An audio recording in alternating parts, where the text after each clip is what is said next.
And on this note, I would like to introduce Mr. Avinash Basavarajappa, Senior Director, Engineering, ElasticRun, who shall be speaking on the topic Building Modern and Reliable Supply Chains with Autonomous AI. Mr. Avinash is a dynamic technology and transformation leader currently with ElasticRun. With deep expertise in executing multi-million-dollar digital programs, Mr. Avinash has led complex AI, ML, B2B, and agile initiatives for Fortune 50 clients across the globe. His experience spans strategic IT consulting, cross-functional leadership, and risk-managed delivery, making him a trusted name in digital innovation. Passionate about mentoring and governance, he also brings a human-centric approach to leadership, inspired by his dedication to fitness, yoga, and youth development. So let's all put our hands together and welcome Mr. Avinash on the stage. Thank you. Good afternoon, everyone. Everyone can hear me? Yeah. So I've been told that I know I'm standing between your lunch and you. I'm going to make it very concise.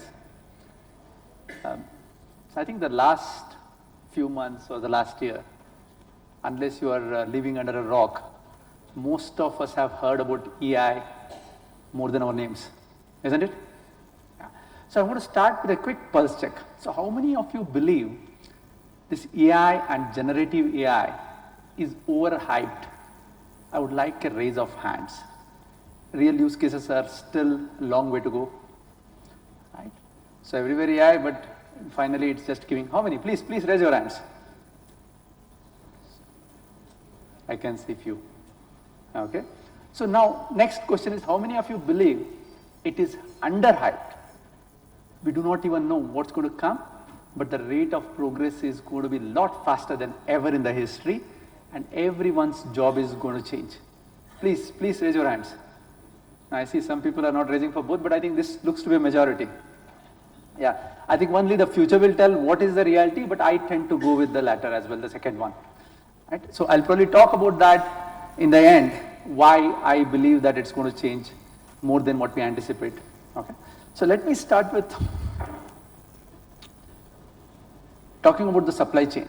Right? Supply chain is one of the areas which is very underrated. If it is working well, nobody cares. But if it is broken, it is quite visible. So if you look at in the last 4 or 5 years, so any crisis, whether it is economic or geopolitical conflicts, or a very simple wrong forecasting, so first tremor is felt in the supply chain. Right? It could be a tariff war, what's happening. Right? So there is a significant change and disruptions keeps happening in the supply chain.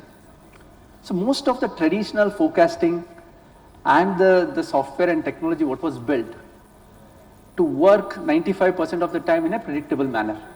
So now the question is not about whether your supply chain is going to face the challenge. The question is about how resiliency is your supply chain is. Right? So disruption is guaranteed, so how resilient it can be. Right? So some of these challenges I think people talked about in the previous panel. Do you know that the 4 years back, tier 1 cities e-commerce average delivery time, what was it? Any guesses? 4 years back. I'm talking about 2020 and 21, just after the COVID. Yeah, it's 4 to 5 days. Do you know last 2 months, the stats has come. What is the average e-commerce delivery time is? Any? 30 to 40 minutes, guys. 30 to 40 minutes, and it is, I'm talking about in terms of the GMV, right? That's the average. And it's not even in terms of the percentage, it's a fraction. And imagine the pressure it's going to build on the entire supply chain. So it's the entire architecture of the supply chain is changed. There's a micro centers, there's a significant dependency on the gig work. So all of the ops leaders, I mean many of you are there, so you face these kind of challenges, then the cost management, limited workforce. So all of these things are adding pressure to the entire supply chain. So it needs a different way of looking at things. Okay. So we are talking about two things here, right? So I just want you guys to pay the attention. One is the current traditional softwares. What is focused on? Automation at best, right? And then we'll talk about software as a service also. So let me take an example. So we have been in Bangalore facing How many of you are from Bangalore? Or most of you? Good. So we've been facing significant rain in the last couple of weeks, right? Let's imagine I'm a rainwear distributor, okay, who distribute the raincoats, umbrellas and other stuff. In a traditional, if I had a traditional supply chain software, what would have happened in the last 2-3 weeks is my umbrellas and raincoat would have fallen below the threshold. At most, it would have given an automation of you have to replenish it. Then what would happen? Your some demand or SNOP team or sourcing team, they will go and look at this and talk to most of the manufacturers in South India, but more likely that they would have exhausted because everywhere it's raining, right? And then they will go to some other states where it is not raining and try to negotiate and do those things. It will take 2-3 weeks, then buy something, by then the forecast would have changed and we would have a sunshine there. Right? So that's what typically would have happened. So what would happen in an autonomous system, right? So we are beginning to see this autonomous still in infancy stage, but what would happen, I will tell you. So 4 weeks before, it is going to look at the seasonal data. It's going to look at the competitive analysis. And it's going to start triggering, it's more likely to rain and the rate of sale is going to be a lot more. So can you replenish this? And it's not going to stop there. It will go and look at all of your suppliers and look at the contracts, terms of trade, and start having the conversations with the key contacts, keeping the human in loop. Your procurement team and sourcing team just have to say okay or no. Right? And it would get the best of the quotes available at that time to get the max out of it's not just solving the stock problem. It is going to increase your revenue, increase your growth and build the customer trust. So are you with me on that? So that's the difference, what we are talking about in the autonomous. Right? So most of the team would have to just review it, thinking and system and task executions done by autonomic system.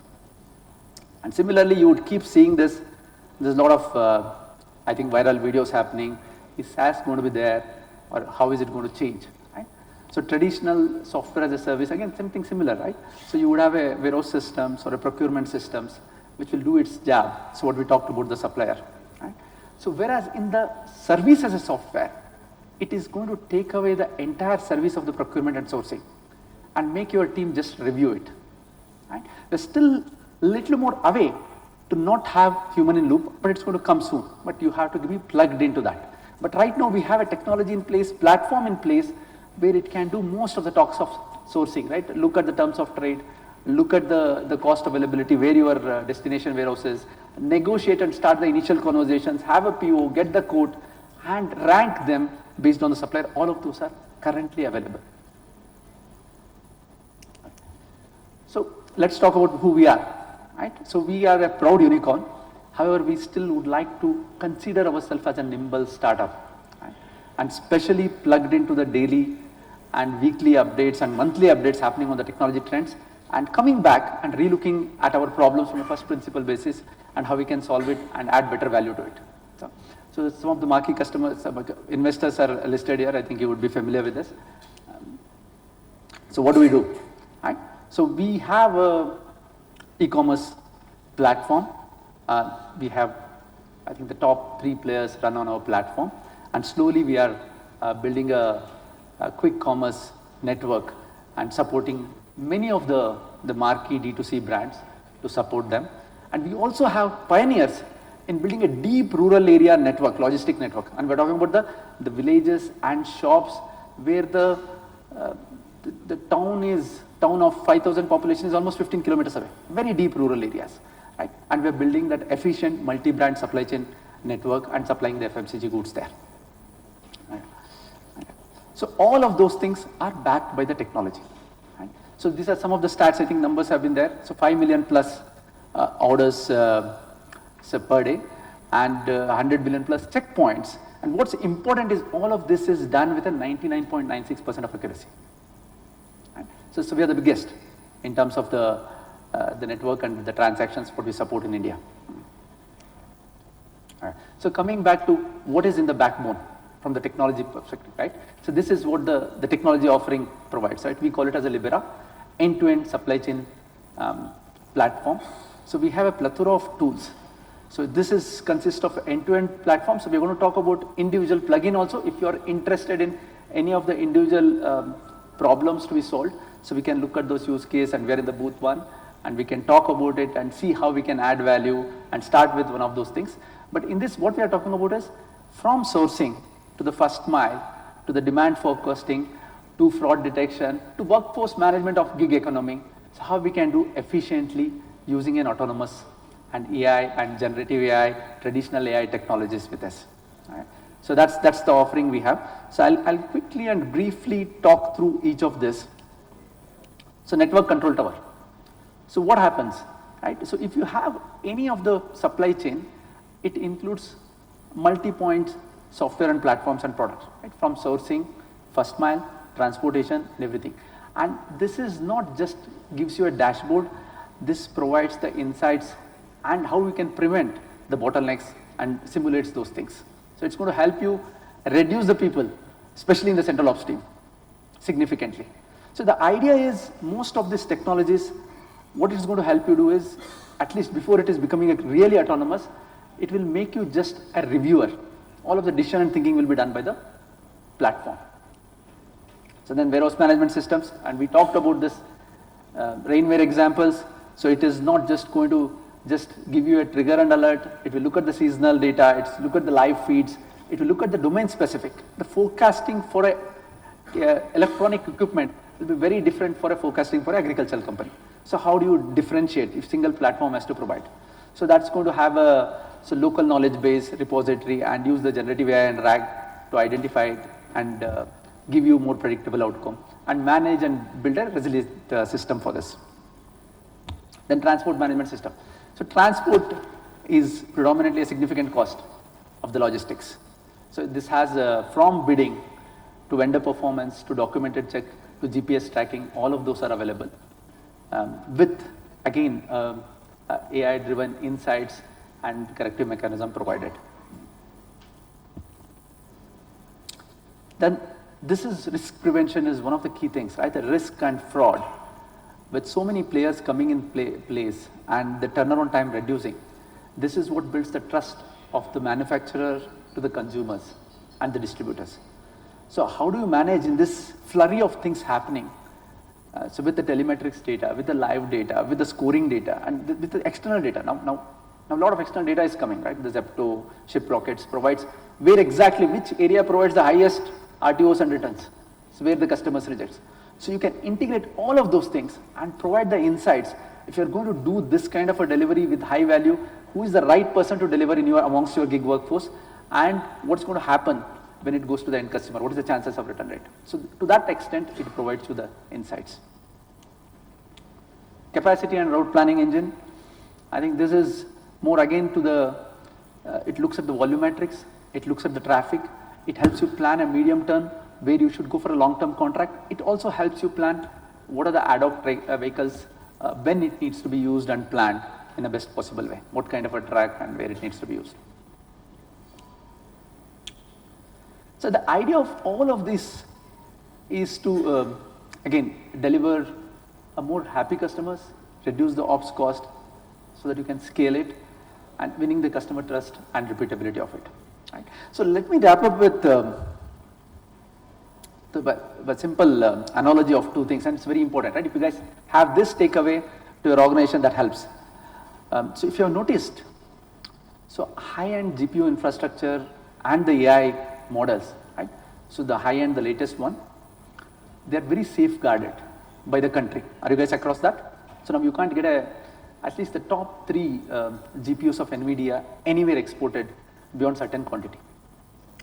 Do you guys know why?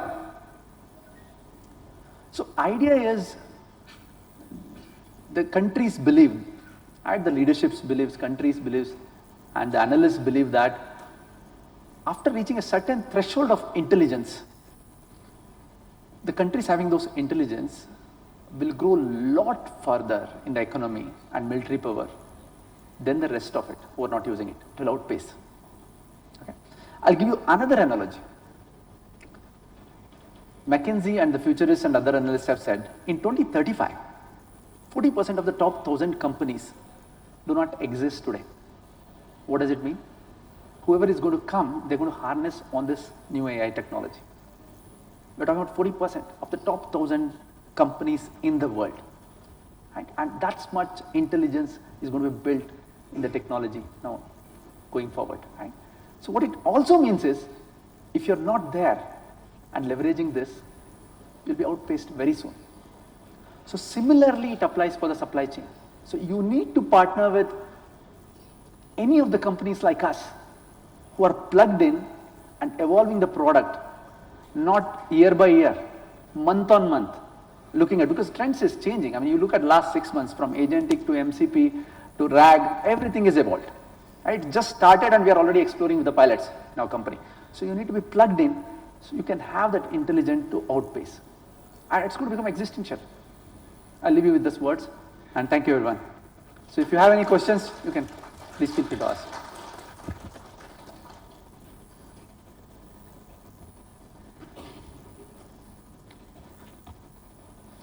Sorry, I was wrong. I was not the only one. I think there is one more small session is there before the lunch. Right?